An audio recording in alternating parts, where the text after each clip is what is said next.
Right now, you probably think you're improving in badminton, but there's some kid out there right now with a skill coach, a sparring coach, a footwork coach, a fitness coach, and a dietitian, where even if they're worse than you right now, they'll be so much better than you within 1 to 2 years that you'll ask yourself, why did I even try? The difference between you and them is that they have properly structured training and nutrition. The good thing is that in this video, I'm teaching you everything I've learned from the scientific literature and training with the pros so that you can make it to the top and so that you don't have to spend thousands on coaches. Badminton, just like any other sport, requires technical ability and physical ability. You gain technical ability through deliberate practice with the right drills at the right time, done consistently. You gain physical ability through doing the right exercises at the right time, at the right intensity, done consistently. And having the proper nutrition that allows you to push yourself and recover from it. Now, from what I've seen and experienced myself, coaches will make you run, do footwork, do repetitive drills, play some games, and do some fitness exercises, all within a 1 to 2 hour window. And by the end of the video, you'll understand why this is probably the worst way to do things if you're actually trying to get better. This video is going to have 3 sections. Section 1 is badminton. This is learning the skill itself. Section 2 is the gym, and section 3 is nutrition. Now, something that I think is really important and which you'll see being used in all of the sections is tracking metrics. Having data to look back on to know whether you're getting better or getting worse. Otherwise, it's hard to know if you're improving and hard to know exactly what you need to improve on. So our first section is badminton. This is going to be what I think is the best way to learn badminton skills properly, based on what I've seen work and not work and what aligns with the scientific literature. I think the first thing that we need to understand is how our brain learns a new physical skill. What's happening inside your body when you're trying to do a new movement is that you start by consciously thinking about the movement. Then your brain sends signals down your spine and to your muscles, to which then your muscles contract and execute the movement. Now, what happens when you do this movement over and over is that the neurons that control the movement becomes stronger and more synchronized. When that happens, you'll notice that you don't have to deliberately think about the movement in order to do it. And that's because your brain has basically wired itself to do the movement subconsciously. This is what most people would call muscle memory. Now, remember, the first step is that we have to consciously think about doing the movement first. What's interesting here is that your brain can only really focus on 1 or 2 elements of movement at a time. If we try to focus on too many things at once, our brain doesn't know what to commit to muscle memory, and the whole learning process slows down. So having only 1 or 2 things to focus on not only allows the learning process to happen faster, but it also makes it more precise. This is what I think a lot of coaches don't understand. And what I see almost all of the time is that coaches will start giving you footwork before you've even learned how to swing properly. Now, don't get me wrong, I think footwork is one of the most important things in badminton, but you have to take it 1 step at a time. Because what's the point of getting to the bird if you don't even know how to hit it? It's just more complexity and things you have to consciously think about before you even have a proper swing technique. I think the conscious thinking should be reserved for the swing itself until you've committed the proper form to muscle memory. And then you add footwork, where you then have the next 1 or 2 things to focus on. So I think the first thing that everyone should learn in badminton is how to hit every single shot standing still. I think at least get the basic shots down, like clears, drops, smashes, drives, nets, and lifts. I show you how to hit every shot with proper form in my Boring Basics series on my Instagram, so you can go check that out. When you're practicing these shots, record yourself. This is how we're going to track metrics at this stage. After every 20 to 30 shots, review the footage and compare it side by side to a professional player doing it. You can find those on YouTube. I've also recorded slow motions of myself doing every shot, and I'll put a link to that in the description. When you're reviewing the footage, try to find 1 or 2 physical changes that'll make you look more like the professional player, and then work on that until you feel like you committed it to muscle memory. It usually takes around 50 to 100 focused repetitions in order to commit those 1 or 2 things to muscle memory. Once you think you've done that, review the footage again and then find the next 1 or 2 changes that you want to focus on. Repeat this process until you and the professional player look more or less the same, and that you're able to hit at least 20 good shots in a row with good form. I recommend focusing on 1 shot at a time until you think you've perfected it and committed it to muscle memory, and then do this process for every other shot. Practice the straight and cross-court shots and also the backhands. Once you think you've got every shot down, the next phase is that you want to start practicing with footwork from the middle. Now we're trying to integrate footwork so that the movement and the swing happen in one fluid motion. I'm saying integrate because we're trying to put on another layer of neurons on top of the ones that we already built for the swing. We're building new habits or connections that branch out from the shot. You're trying to make your brain and body feel like the footwork and the swing is just one big motion. It's the same as the swing where you have 1 or 2 things to focus on, and then once you get into this position, then the rest is muscle memory.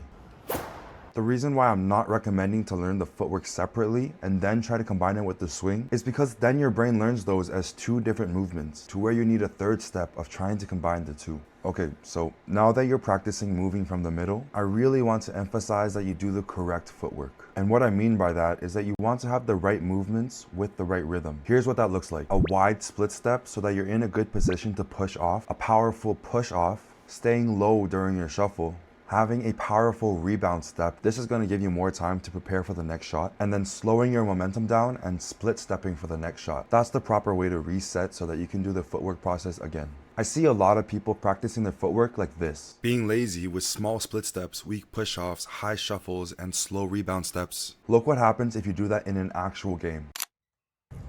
You'll be late to the bird, and you won't be able to get to your next shot. Just like the swing, you want to have one or two things to focus on at a time. I recommend starting off with just shuffling to the bird and trying to find the right timing. After you can do that, work on having a wide split step and a powerful rebound step. Then, when you get the hang of that, you can add power and distance. You might have noticed that I'm only doing one shuffle, and that's because there's a different footwork that you want to use if the bird is more than one shuffle away, which is the crossover step. If you take a look at the best singles players, you'll notice that they use the crossover step most of the time, and that they only use a shuffle when it's within a racket's distance. But why is that? The problem comes when you have to do more than one. When you do more than one shuffle, you end up spending time in the air, which means your feet aren't touching the ground, which means you can't push yourself towards where you want to go. The crossover step solves this problem because you always have one foot on the ground that can push you. So after you learn how to do the shuffle, learn how to do the crossover step. You're probably thinking right now, who does this guy think he is? Why is he telling me to do this repetitive and boring shit for every single shot? Well, you're right. This is a long and boring process, but I'll tell you the alternative. You train 5 to 6 years doing only complicated drills because that's what most coaches tell you to do. And when it comes time that you want to take it seriously now, maybe when you're about to compete at the national level, what happens is that you actually go back and try to correct these foundational movements and try to make them perfect. So far in this section, I've talked about the first 2 steps. There's a couple more, but all together, including what I'll cover soon, the process might take 4 to 6 months. The problem with the people who have played 5 to 6 years is that they have 5 to 6 years of bad habits that have been deeply committed to muscle memory, and trying to correct them at that point might just take longer than 4 to 6 months. That's why you want to get the boring stuff done in the beginning while you're still in the best spot to learn it. So with that out the way, let's move on to the next step. Choose a corner. Now we want to hit a shot from each of the other 5 corners before you hit a shot from the corner you choose. What we're trying to do here is trying to get your brain familiar with how to get to this corner from basically anywhere else on the court. Start with your first pair of corners. Have someone feed you one to there and one to there repeatedly.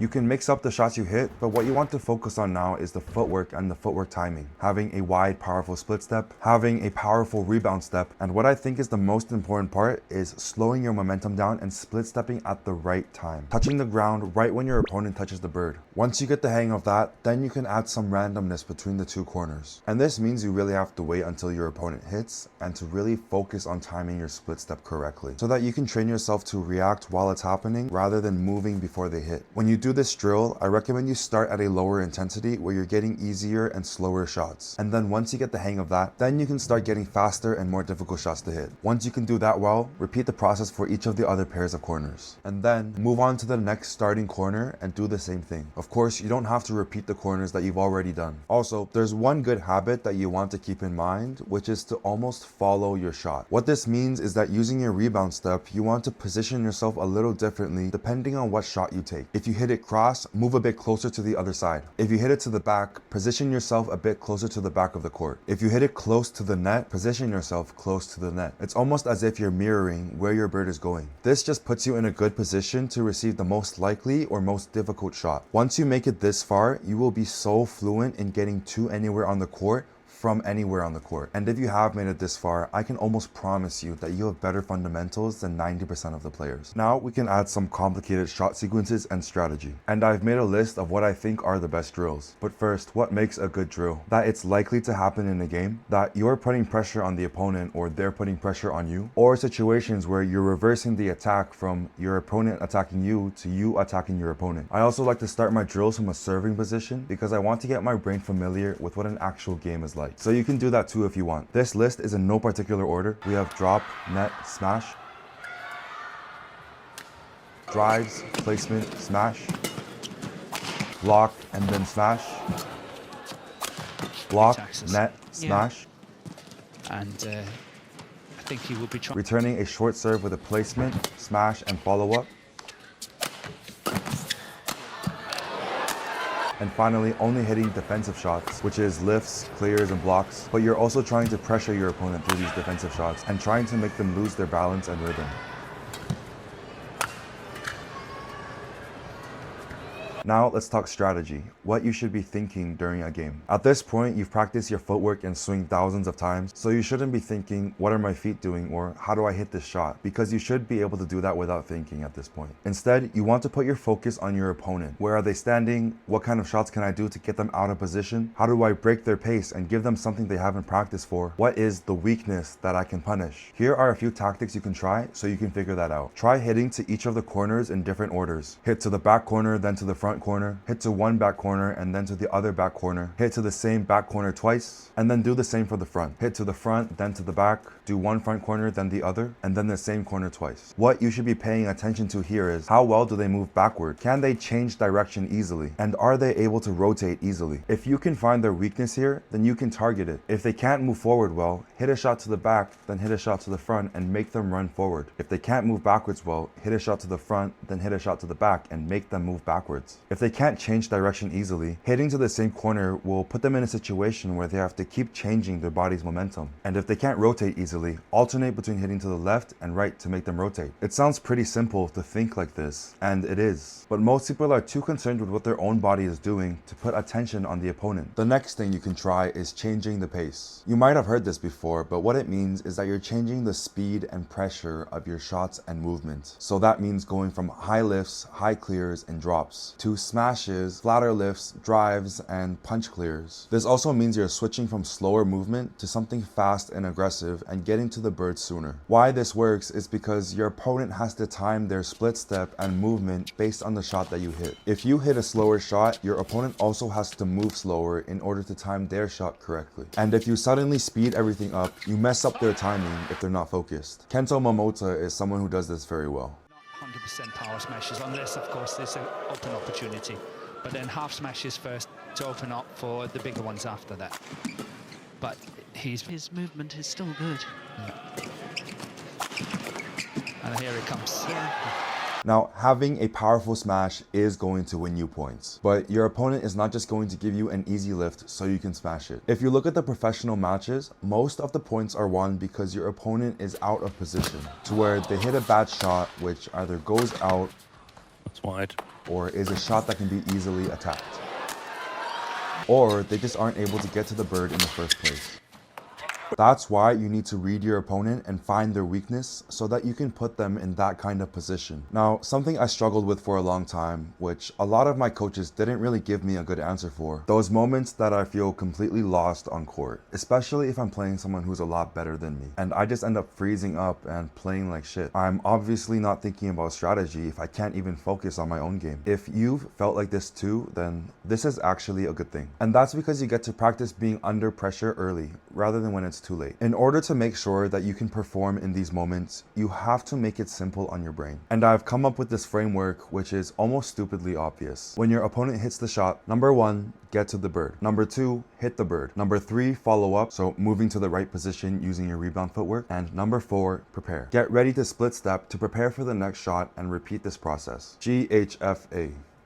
You get the point. Whatever gets you to remember the basics. You might laugh at how simple this is, but in those moments where sweat is dripping from your shirt, the lights look extra bright, sounds are extra loud, and your mind is completely blank, it's extremely effective to have these simple cues to maintain control of your mind and body, and to almost manually cue your muscle memory one movement at a time. Okay, moving on. Now let's talk about how you should schedule your training. If you're taking it seriously, I think you should be training 5 to 7 times a week. And with that, you want to vary the intensity of your training so that you can have proper recovery while still optimizing for skill development. What this means in practice is having high intensity days where you have fast-paced drills with a lot of movement. Possibly drills where you're under a lot of pressure or you're trying to put a lot of pressure on your opponent. On these days, you're trying to overload yourself and trying to perform better than the previous time that you pushed yourself. This is when you'll be able to see where you're improving, but Also see what things need some work. Then the 2 following days can be moderate to low intensity, where you're focusing more on the technical stuff and isolating a certain movement. And then repeat this process with another high intensity day and so forth. This way, you're improving in one way or the other, and you have enough rest and recovery to really push yourself when you need to.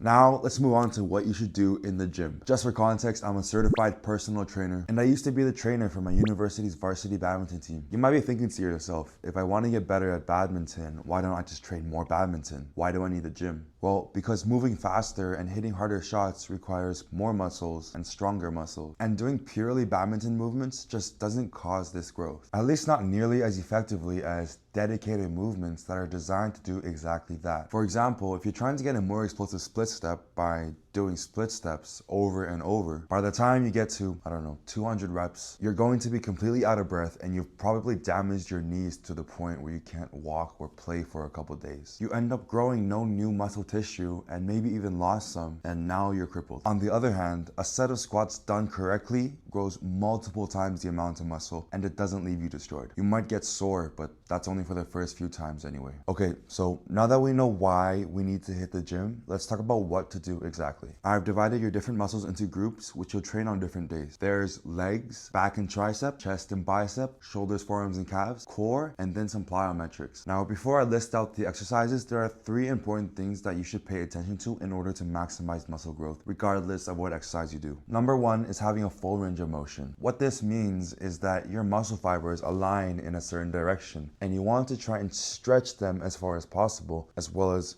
contract or squeeze them as hard as possible as well. Number 2 is the tempo and controlling the eccentric. This is just a fancy way of saying slow down the part where your muscle goes from squeezed to stretched. Number 3 is bracing. This is where you flex your core so that you're stable throughout your exercise. Now that we have that out the way, let's get into our first muscle group, which is legs. For each of these exercises, 5 to 8 reps, 2 to 3 sets. If you can do more than 8 reps, you're not going heavy enough. Start off with the barbell squat. This is a great compound movement that's going to work your quads and glutes. You want your feet just about shoulder width apart or a little bit wider, and have your toes pointed outwards, maybe 15 to 30 degrees. Take a deep breath and squeeze your core. Make your way down until your butt touches or almost touches your ankles. And once you hit the bottom, just push up as hard as you can. Try to avoid lifting your bum up or dipping your chest down because that's how you get hurt. You want to keep this angle in your torso consistent whether you're going up or down. If you want to be a bit more advanced, a good alternative to a barbell squat is a split squat. You can use a barbell or dumbbells. I just like dumbbells because it feels a bit more natural. You want to have one leg back on a platform that's roughly as tall as the bottom of your calf. Hold the same weight in each hand, brace, slow eccentric, then back up. The next exercise is a single leg Romanian deadlift. This is mainly going to work your hamstrings and glutes, but also a lot of stabilizer muscles in your back. Hold the weight on the side that you're working, put your other leg behind you for balance, then hinge your butt back as far as you can. When you can't push back anymore, bend your knees slightly to go a bit lower. You should feel a big stretch in the hamstring. Then, when you try to go up, try to imagine your hips are pushing forward. Then finish off the workout with quad extensions and hamstring curls. The movements are pretty easy and straightforward because you're using a machine, so just really focus on feeling the stretch and controlling the tempo. The next muscle group is back and triceps. Starting off, we have lat pull downs. This is going to work your lower lats and teres muscles. Grip the bar roughly shoulder width apart. Drive your elbows down until the bar hits your chest. Keep your chest high and lean back slightly when pulling down, and really try to feel the stretch when you get to the top. The next movement is an incline row. This is going to work your traps and rear delts. Put your bench at roughly a 30-degree setting. Lie down with your chest slightly off the bench and your feet to the side. Drive your elbows up and try to focus on squeezing the middle of your back. When you go back down, allow your back to round a little bit so that you feel a big stretch in your traps. Now, moving on to triceps, we have the tricep extension. This is going to work your triceps. Set the cables to chest height, and we're going to use this attachment. It's going to look a bit different at every gym. Bend forward and poke your butt back. Tuck your elbows beside your body, then extend your arm like this. When you get to the top, get a good stretch in your tricep. This is optional, but if you want to get fancy and work another part of your tricep, you can do a cross cable tricep extension. Grab the cables so that they're crossed. Now here's where it's a bit different. You want to extend your arm to the side and outward, and then get a big stretch in your tricep when you get to the top. Now moving on to chest and biceps. Start off with a flat bench press. This is going to work your pecs. Start by lying down on the bench. Arch your back so that only your butt and the top of your back are touching the bench. Grab the bar, and when you go down, have your arms at roughly a 45-degree angle. Then push the bar up.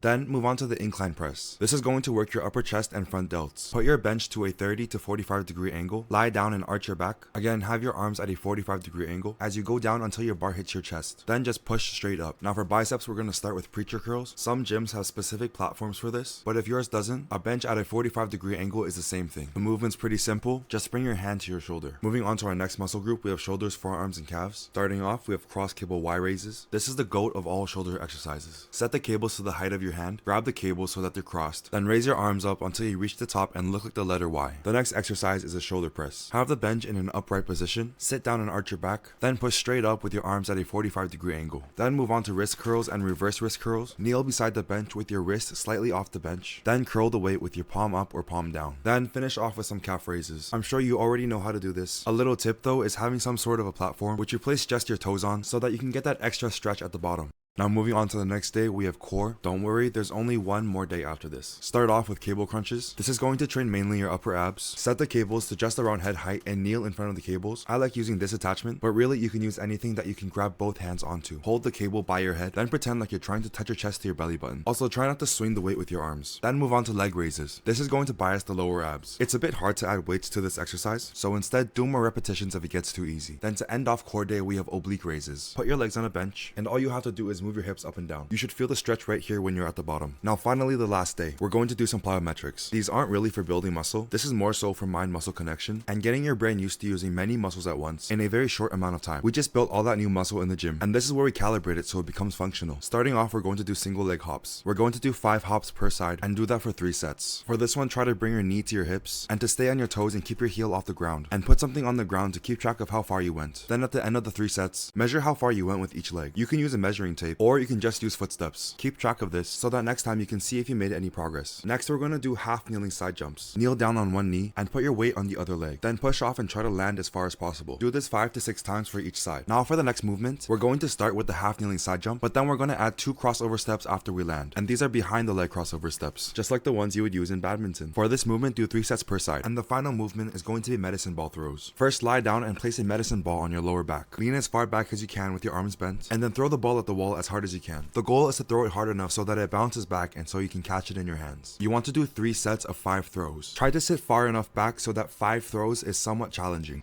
And yeah, that's it, finally. That's every muscle group we need to train and every exercise we need to train them. The question now is, how do we schedule this with badminton? Especially if you're playing 6 to 7 times a week already. Well, just like badminton, where you have some high intensity days and some low intensity days, training in the gym is basically the same. Training different muscle groups can be either very fatiguing or not very fatiguing. What we want to do now is pair something of high intensity with something of low intensity. So if we have an intense badminton day, we can pair that with something easier in the gym. And if we have an easier badminton day, then we can train something more fatiguing in the gym. Ideally, you want to train badminton sometime in the afternoon after you had your breakfast, and then train in the gym later in the evening. And this is because you might have some weakness in the muscle that you just trained, and that might impact your badminton performance. But this is also not that big of a deal. If you have school or work, you probably only have an hour or so for lunch. Training badminton is going to take way longer than that, but an hour is the perfect amount of time to get a workout in. So if it works better for you, work out in the afternoon, train badminton in the evening, same thing. Now you're working out and training badminton on the same day. You probably think I'm stupid or crazy because how are you going to recover from that?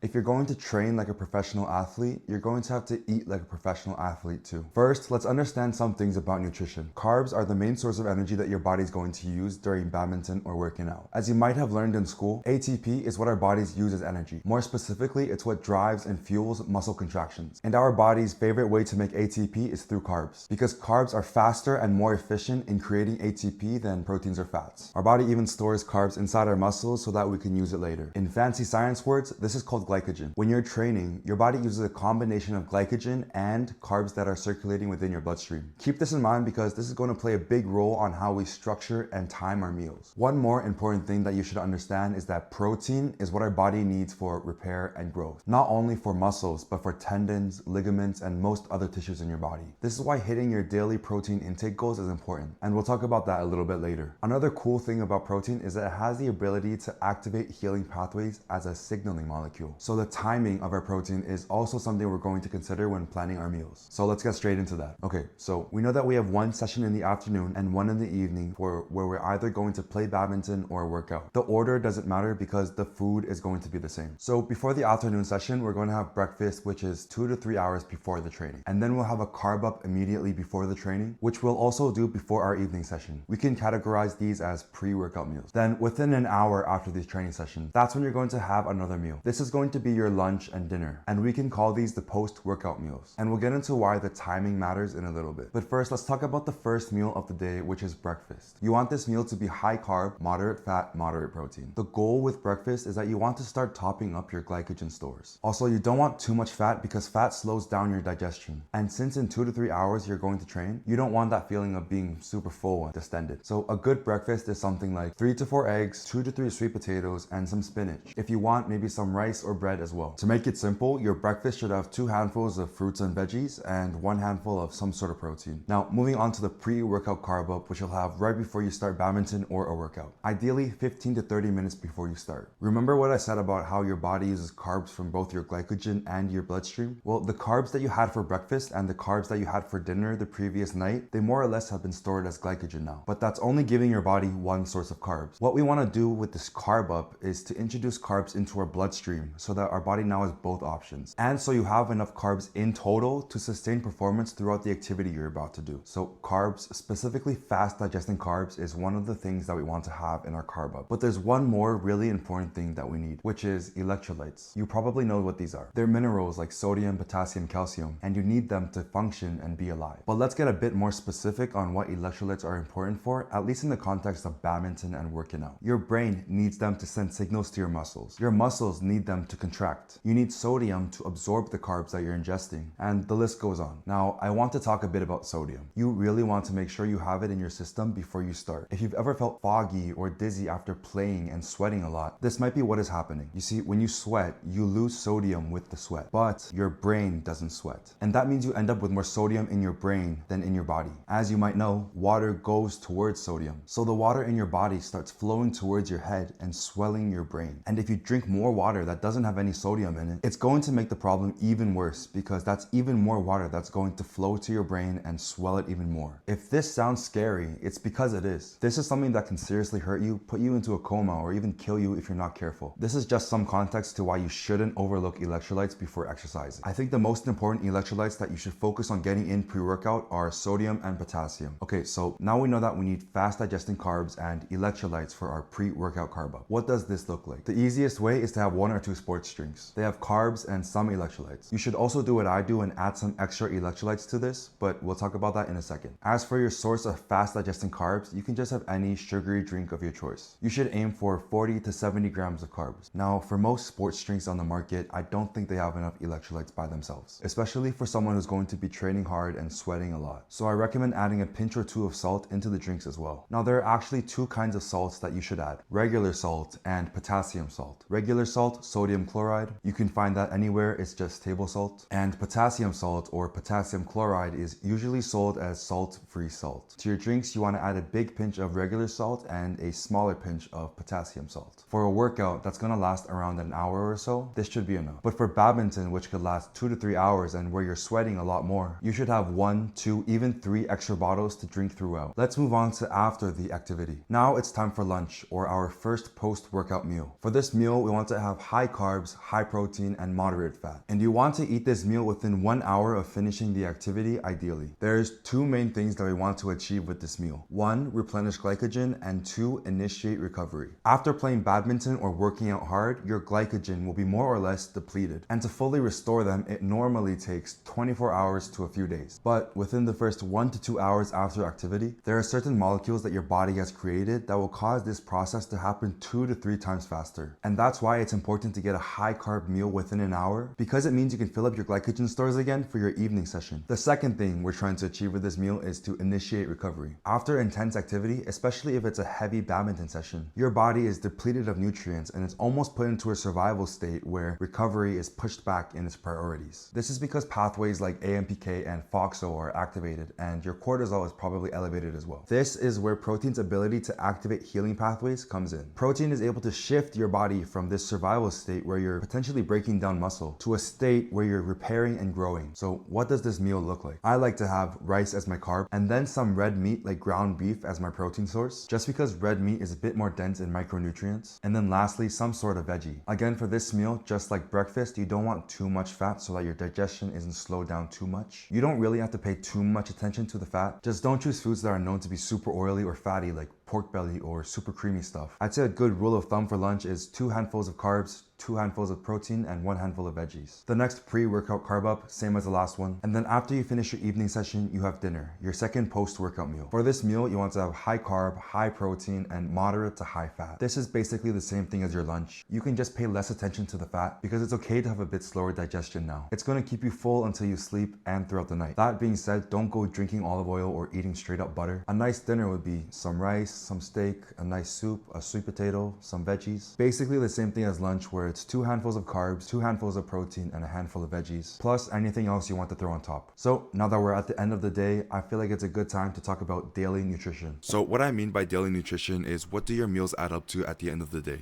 The 2 most important things are getting enough calories and getting enough protein. You want to eat 25 calories per pound of body weight and 1 gram of protein per pound of body weight. Assuming you're training and going to the gym, this should put you in a slight caloric surplus, which is what you want in order to grow muscle and recover properly. And the data has shown 1 gram of protein per pound of body weight to be optimal for hypertrophy and recovery. One more thing that you want to make sure you're getting enough of by the end of the day is your micronutrients. This is your vitamins and minerals. It's obviously pretty annoying trying to find foods every single time based on their micronutrient content, so I've narrowed it down to a couple foods that, if you eat every day, you more or less cover your micronutrient needs, which is red meat, eggs, spinach, and sweet potatoes. As for how you should calculate all of this, just follow the general pre-workout and post-workout guidelines I've mentioned. Then just log everything into an app like MyFitnessPal, or even just tell ChatGPT what you ate throughout the day and how much. These will tell you how many calories, how much protein, and the micronutrient content of the food you ate throughout the day. If you're low on calories, just add some more food. If you're low on protein, add some more meat, or even throw in a protein shake to one of your meals. Do this for a week so you generally know what kinds of food to eat and how much, and then after that you should be able to just play it by ear. And yeah, that's what I would do if I were to build a world-class badminton player from scratch. I hope at least one thing in this video will help you in your badminton journey. See you in the next video.